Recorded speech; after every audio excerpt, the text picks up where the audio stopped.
Une mosquée, une église et une synagogue dans la même rue, telle est la particularité de Ris-Orangis.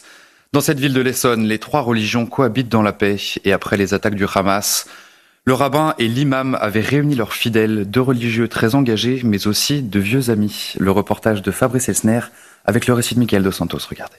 Ils veulent voir, c'est quoi cette histoire à Ris-Orangis? Ils sont étonnés.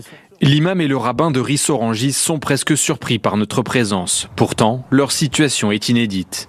Mouloud El Wassia et Michel Serfati officient dans la même rue, à quelques mètres l'un de l'autre.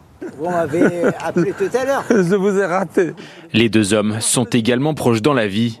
Amis depuis plus d'une dizaine d'années, rien n'a pu freiner leur volonté de rapprocher juifs et musulmans.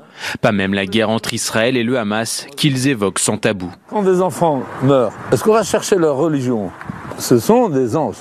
Ce sont des anges, et donc il faut les protéger. À travers l'association de l'amitié judéo-musulmane, l'imam et le rabbin s'unissent pour de nombreux événements. Le week-end dernier, synagogues et mosquées ont ouvert leurs portes à tous les fidèles. On était présents à la synagogue, à l'heure de leur prière. On a écouté la parole de Dieu, la Torah.